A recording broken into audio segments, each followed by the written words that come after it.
Al-Fatihah.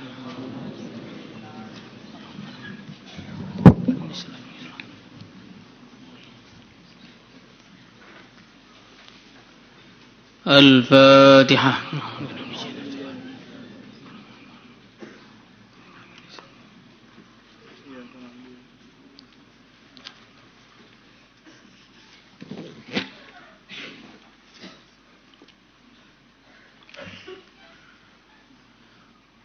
Al-Fatihah.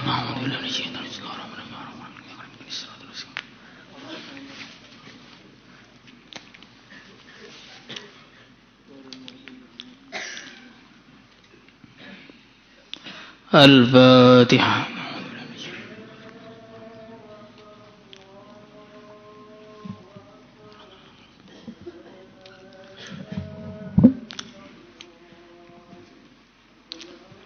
Al-Fatihah.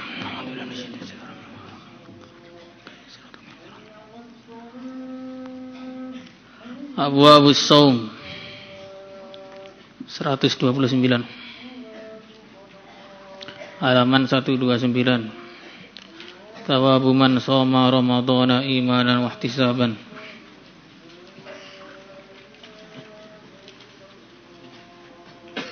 Satu berapa? 129 atau 127.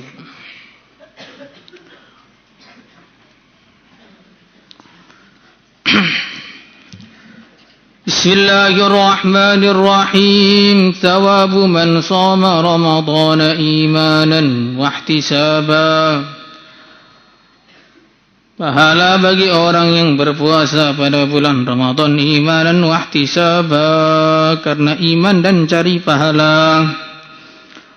Qala Allah tabaraka wa ta'ala, ya ayyuhalladzina amanu kutiba alaikumus siyamu kama kutiba alal ladzina min qablikum la'allakum tattaqun. Ya ayyuhalladzina amanu, wahai orang-orang yang beriman, kutiba telah diwajibkan alaikum atas kalian as-siyamu puasa. Kama kutiba sebagaimana puasa diwajibkan alal ladzina atas orang-orang min qablikum sebelum kalian, la'allakum supaya kalian tattaquna, kalian semua bertakwa. Ya ayyuhalladzina amanu kutiba alaikumus syiyam kama kutiba alal ladzina min qablikum. Dari ayat ini kita bisa memahami bahwa berpuasa bukanlah kekhususan bagi umat ini, tapi juga diwajibkan bagi umat-umat yang terdahulu. Akan tetapi umat-umat yang terdahulu ketika diwajibkan mengerjakan puasa Ramadan, mereka melakukan satu pelanggaran yang besar pada waktu itu. Apa pelanggarannya? Suatu hari Ramadan pada waktu itu terjadi di musim panas, sehingga cuaca begitu terik, haus begitu menyengat. Akhirnya mereka musyawarah. Ini kalau Ramadan di musim panas begini nggak kuat puasa ini. Ganti saja, Ramadannya diganti istiqomah musim semi. Karena memang Allah Subhanahu wa taala menjadikan hari-hari Islam itu ditentukan dengan penanggalan bulan, bukan penanggalan Masehi. Itu ujian bagi kita. Puasa di bulan Ramadan bukan puasa di bulan Januari, Februari atau Agustus atau seterusnya. Karena bulan Ramadan ini akan berpindah setiap tahun, maju 10 hari kurang lebihnya. Sehingga kita akan mengalami puasa di musim yang sangat dingin, atau kita akan mengalami puasa di musim yang sangat panas. Sehingga akhirnya kita bisa takwa kepada Allah baik musim panas maupun musim dingin. Seandainya Puasa itu diwajibkan bulan Januari, enak, hujan terus. Pagi, siang, malam hujan terus. Atau puasa itu diwajibkannya di bulan Agustus, panas terus. Maka Allah tidak menjadikan seperti itu. Allah tidak menyuruh kita taat di waktu susah saja. Juga Allah tidak menyuruh kita taat di waktu senang saja. Ya Allah memerintahkan kita taat ketika senang, susah, ketika berat maupun ringan. Ya, orang-orang Yahudi dan Nasrani ini nggak paham mengenai masalah ini. Umat-umat terdahulu sebagian nggak paham. Nah, ini berat kalau begini, pindah di musim semi. Tidak terlalu panas, juga tidak terlalu dingin, sepoi-sepoi anginnya. Akhirnya mereka merasa bersalah juga, jadi tahu bersalah. Ini kita tambahin puasanya jadi 10 hari lagi, genap 40 hari. Biar sebagai kafaroh. Karena minta puasa ini dosa besar nih, minta puasa ini. Nah, perlu kita kafaroh puasa 10 hari lagi. Kemudian salah satu dari raja mereka sakit. Ketika sakit keras, dia bernadar, ya Allah, kalau saya sembuh, saya akan puasa 7 hari.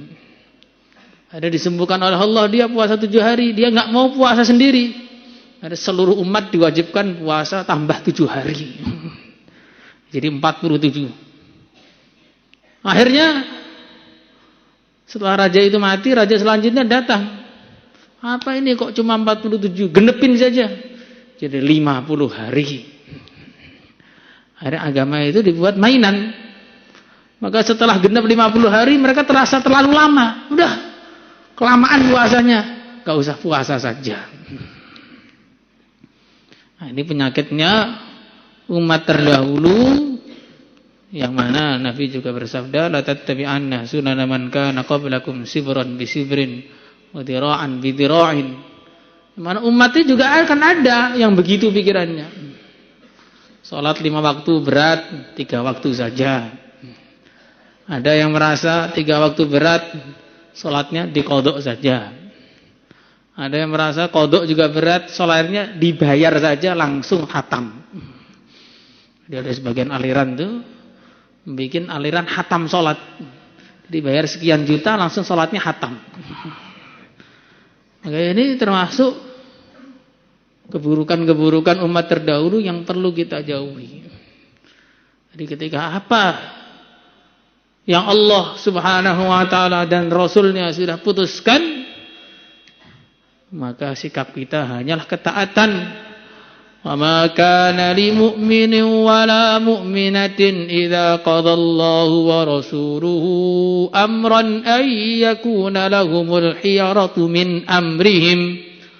Wa man ya'sillaha wa rasulahu faqad dhalla dhalalan mubina. Jadi ketika sudah diperintahkan oleh Allah dan Rasulnya, berat atau tidak berat, masuk akal tidak masuk akal, pahit ataupun manis, kita kerjakan semua untuk mencari ridha Allah. Insyaallah semuanya. Kama kutiba 'alal ladzina min qablikum la'allakum tattaqun. Dan puasa ini ada tujuannya. Tujuannya supaya kita bertakwa. Maka kalau kita masuk dalam bulan Ramadan, kita harus punya tujuan. Apa tujuannya? Bukan perpulangan. Pulangan itu bukan tujuan, hanya tambahan. Kalau nggak pulang lebih bagus. Kalau pulang juga nggak apa-apa, yang penting balik lagi kan. Kalau orang itu punya tujuan, maka nanti dia akan tahu apa yang harus dia kerjakan. Seperti orang masuk pasar, kalau dia tahu apa yang mau dia beli, 5 menit sudah selesai. Masuk pasar, ada keperluan beli ini dan itu, langsung datang keperluannya, selesai sampai rumah lagi.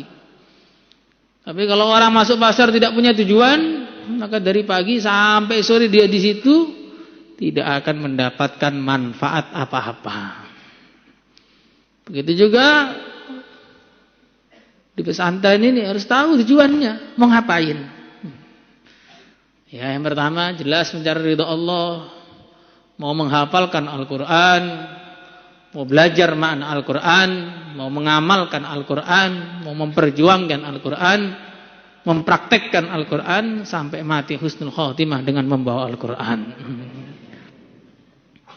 Itu targetnya. Tapi kalau tidak tahu, Masya Allah, nanti sudah 10 tahun itu kitab ngaji sore namanya apa saja belum tahu dia. Al-Mutajarrobih kata dia. Khusus ini ada yang begitu bilang. Ustaz tanya dalam kitab Mutajarrobih, apa itu Mutajarrobih? Jadi ketika tanpa tujuan mondok itu begitu. Ada 10 tahun ngaji sore kitabnya itu namanya apa nggak tahu. Ketika kita ini nggak ada tujuan 10 tahun pun kadang-kadang 10 juz belum tentu hafal. Kalau kita nggak tahu tujuan, maka nanti baca kitab juga masih belum bisa. Nggak tahu tujuan, tambah besar umurnya, bukan tambah besar ketakwaannya, tapi tambah besar keinginan maksiatnya. Bukan tambah depan sopnya, tambah belakang, atau jadi terdepan, jadi imam. Imam Masjid Baitul Ghafilin. Ini karena dia ke pesantren tidak tahu tujuannya apa. Begitu juga kalau orang itu puasa tidak tahu tujuannya apa. Maka puasa itu dipikirkan nanti sore makan apa. Nanti hari raya mau pakai baju apa. Nah, itu yang dipikirkan. Kalau yang lebih umum lagi, nanti ngabuburit kemana. Buka bersama, habis itu nggak terawih. Ini banyak ini, nggak boleh begitu itu. Makan cuma sunnah. Ya karena kamu mikirnya cuma sunnah itulah kamu jadi kamu, nggak bisa jadi wali. Nah, kita harus tahu tujuan kita masuk bulan Ramadan itu apa.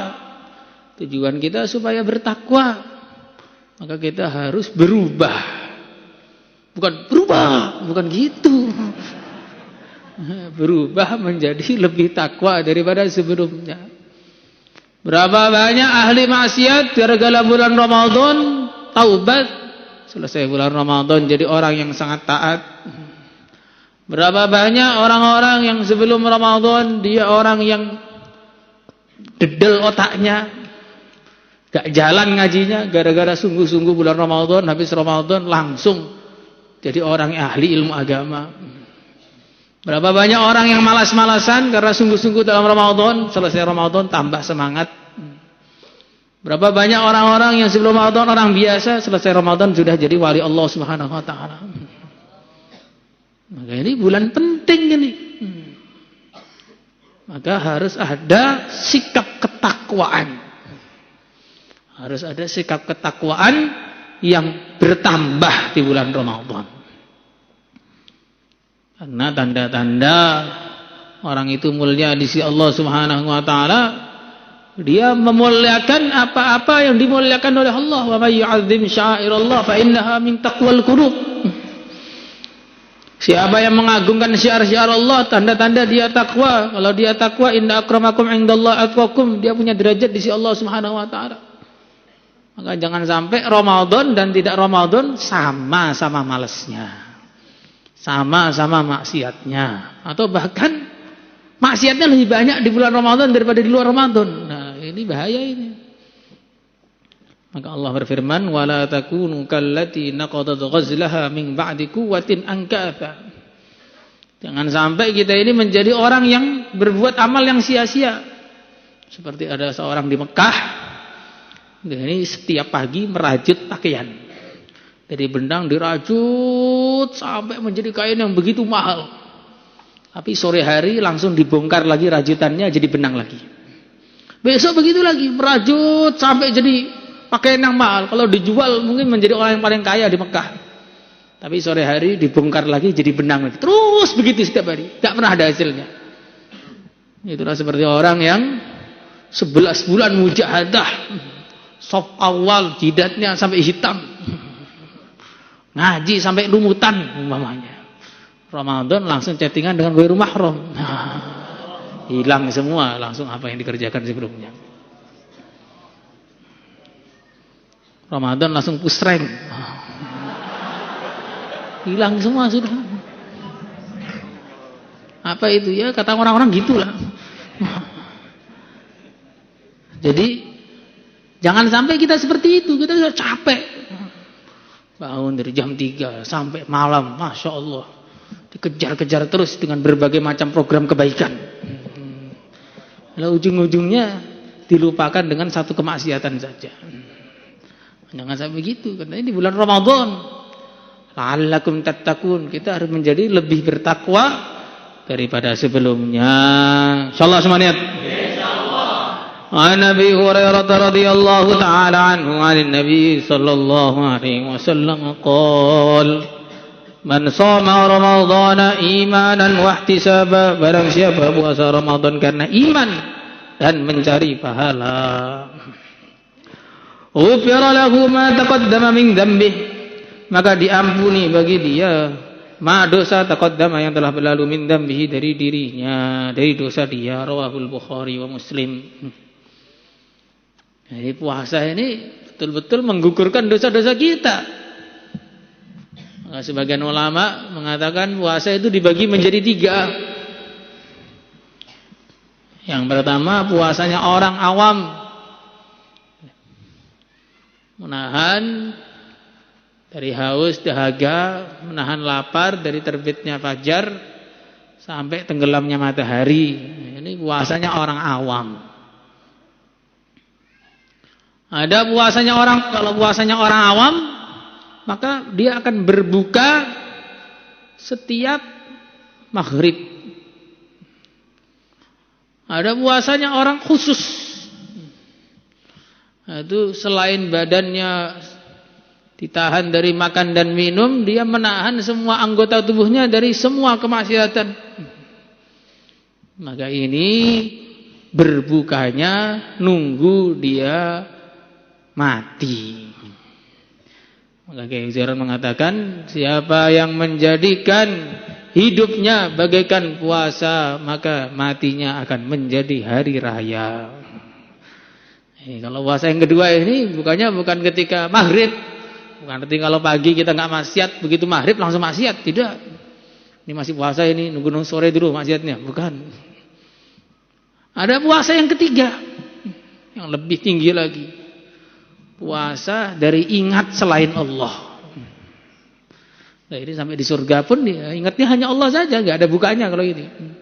Bahkan tambah lama tambah ingat kepada Allah Subhanahu wa taala. Maka kita harus meningkat dari puasa tingkatan pertama menuju tingkatan kedua.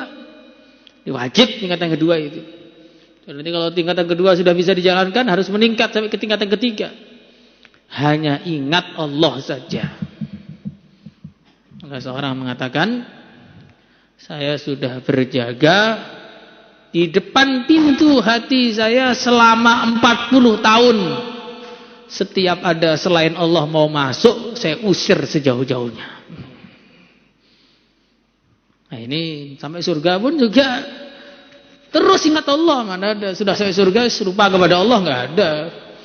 Bahkan sudah sampai surga itu malah zikirnya 24 jam, yulhamuna dzikra kama yulhamuna nafas, kama tulhamuna nafas. Maka nanti nikmat surga yang terbesar juga perjumpaan dengan yang selalu diingat, yaitu perjumpaan dengan Allah Subhanahu wa taala. Semoga kita semua juga. Ya, Ramadan itu harus ada tahapan-tahapan ini untuk ditingkatkan. Wa Nabi Sa'id al-Khudri radhiyallahu taala anhu, 'an Nabi sallallahu alaihi wasallam, man shoma ramadhana, barang siapa puasa bulan Ramadan, wa arafa hududahu, dan dia mengetahui batasan-batasannya, wa tahaffadha, dan dia menjaga ma yang bagi, ma perkara yang bagi yang sudah seyogianya lahu bagi dia, ayat tahaffadha, untuk dia menjaga diri dari itu. Kafara, maka puasa tadi akan menghapus ma dosa qablahu, sebelum Ramadan. Rawahu Ibnu Hibban. Jadi bukan hanya sekedar puasa Ramadan, tetapi wa arafa hududahu, mengetahui batasan-batasannya. Mulainya kapan, selesainya kapan, ini harus jelas. Mulainya terbit fajar, selesainya tenggelam matahari dengan sempurna, ini harus yakin. Maka segera tinggalkan makan sahur ketika sudah mepet waktu subuh, biar kita tidak syak. Dan jangan berbuka kecuali sudah yakin kalau memang itu berbuka. Jangan pakai pendapat-pendapat yang tidak bisa dipertanggungjawabkan. Sudah adzan, belum hayya 'alas shalah masih boleh makan. Nah, ini namanya pendapat-pendapat yang berbahaya. Sebagian orang kampung, ini sudah maghrib ini. Apa buktinya? Kelelawarnya sudah kelihatan, berarti sudah maghrib. Ya, kalau di sebagian tempat tuh kelelawar 24 jam kayak di Sopeng ini bagaimana? Berarti nggak perlu puasa berarti. Jadi inilah nilainya ilmu agama. Ilmu agama itu ada nilainya. Puasanya orang yang ngerti dengan puasanya orang yang tidak ngerti, nilainya berbeda di sisi Allah. Maka jangan diremehkan, ilmu agama ini perkara yang terbesar setelah iman yang diberikan oleh Allah kepada orang-orang Islam. Ilmu agama. Manusia itu dilihat dari ilmunya itu. Seorang dokter, urusan dunia saja. Seorang dokter walaupun tulisannya jelek, tapi sebab tulisan yang jelek itu bayarannya sampai 300.000 sekarang. Tulisan erek-erek, tapi karena nulis jeleknya itu pakai teori. Nulis jeleknya pakai ilmu, maka walaupun tulisannya jelek ada nilainya menurut manusia di dunia. Lah begitu juga orang ahli ilmu agama itu akan ada nilai yang berbeda dibanding orang yang tidak ahli ilmu agama. Maka bersyukurlah ketika kita dipilih oleh Allah jadi orang-orang yang belajar ilmu agama, bersyukur betul ini. Karena hanya ilmu ini yang ada nilainya. Kalau ilmu dunia, di dunia saja sudah gak bernilai kadang-kadang. Ilmu pertanian tidak akan ada manfaatnya dalam urusan kedokteran. Ilmu kedokteran juga gak ada manfaatnya dalam urusan pertanian. Sama-sama masih di dunia saja kadang-kadang sudah tidak berguna. Apalagi di akhirat sempurna tidak berguna. Sehebat apapun seseorang dalam ilmu dunianya, di akhirat gak ada nilainya. Mau S1, S2, S3, Profesor 1, Profesor 2, Profesor 10 sekaligus pun. Gelarnya sepanjang kereta api yang lewat. Saking panjangnya Profesor, Doktor, Insinyur, SPD, SPDI, MH, MA, semua disebut semua lah. Itu tidak ada nilainya sama sekali di sisi Allah Subhanahu wa taala. Sama sekali enggak ada nilainya. Mau bikin pesawat, bisa bikin roket, bisa bikin apapun, enggak ada nilainya di sisi Allah Subhanahu wa taala. Karena di akhirat sudah enggak diperlukan lagi, semuanya itu enggak diperlukan lagi. Di akhirat itu orang duduk-duduk ingin pindah tempat, langsung kursinya terbang. Apa gunanya naik pesawat kalau sudah begitu? Di akhirat orang pengen makan, langsung makanan datang. Apa gunanya ilmu masak, ilmu tata boga, ilmu pertanian untuk mendatangkan makanan? Udah gak ada gunanya semua. Di akhirat orang pengen punya istana, istananya langsung jadi dari emas, dari perak dan sebagainya. Apa gunanya ilmu teknik sipil untuk membangun ini dan membangun itu? Perinsinyuran apa gunanya? Di akhirat sudah gak ada maling. Apa gunanya ilmu kepolisian? Malingnya sudah di neraka semua, kecuali yang tobat. Di akhirat sudah gak berguna ilmu kedokteran. Gak ada yang sakit. Yang sakit sudah di neraka, di surga sehat semua, gak ada yang sakit. Di akhirat gak diperlukan ilmu kepolitikan. Sudah jadi raja semua, gak perlu pemilihan ini dan itu. Sudah gak diperlukan. Semua sudah jadi raja semua. Pengawalnya minimal 1 juta, itu yang paling rendah. Gak ada gunanya ilmu perpolitikan, ilmu semua ilmu dunia. Di akhirat sudah tidak ada gunanya. Yang bisa membangun di sana hanya ilmu agama. Karena menjadi raja di surga bukan hasil dari politik. Menjadi raja di surga hasil baca surat Ikhlas 10 kali. Siapa yang baca surat Ikhlas 10 kali, maka Allah Subhanahu wa taala akan bangunkan buat dia 1 istana di surga. Yang mana? Para sahabat langsung mengatakan, "Idzan nukthir." Ya Rasulullah, kalau begitu kita baca surat Ikhlas sebanyak-banyaknya. Maka Nabi mengatakan, Allah lebih banyak lagi anugerah-anugerahnya. Kamu baca lebih banyak, ya istanamu lebih banyak. Allah akan sediakan lebih banyak.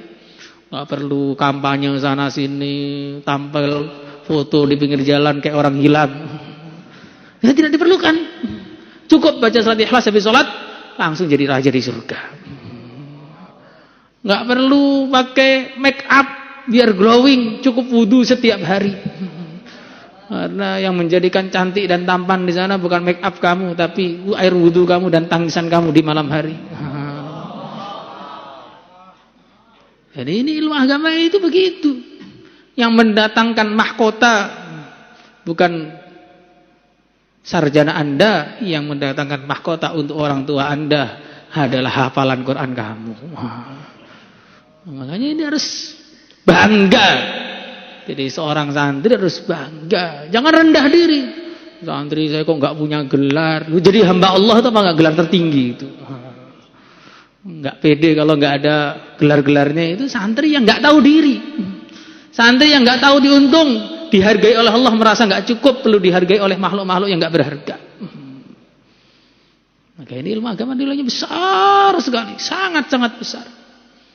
Maka jangan kalah dengan ahli-ahli dunia ya. Ahli dunia datang kepada ahli agama, kamu ini ngaji terus, nanti nggak bisa jadi pegawai negeri bagaimana? Ya memang saya nggak pengen jadi pegawai negeri kok, saya pengen punya pegawai di surga. Ganti balas, kalau kamu jadi profesor tuh apa bisa masuk surga dengan profesor kamu? Begitu. Jangan sampai kalah dengan ahli dunia. Musibah yang terbesar adalah ahli agama terkesan dengan ahli dunia. Ini musibah yang terbesar. Nggak boleh terkesan. Orang ahli dunia ngomong sudah berapi-api, berbusa-busa. Ini penting ini untuk masa depan kita. Ini urusan hidup mati, stabilitas nasional. Ahli dunia yang ngomong begitu, pernah dengar? Pernah dengar? Kalau nggak pernah ya tadi kamu tuli berarti. Kalau ahli dunia ngomong begitu, kita harus jawab lagi. Ini bukan urusan masa depan pikiran kamu, Mbah. Ini urusan surga atau neraka ini. Oh, nggih. Langsung ciut jadinya. Jangan sampai ahli agama terus, oh iya ya, masa depan saya bagaimana? Oh, ini mondoknya kurang lama ini. Belum sampai tahasus ya begini ini. Kalau sudah sampai tahasus beda lagi, udah nggak ngaji.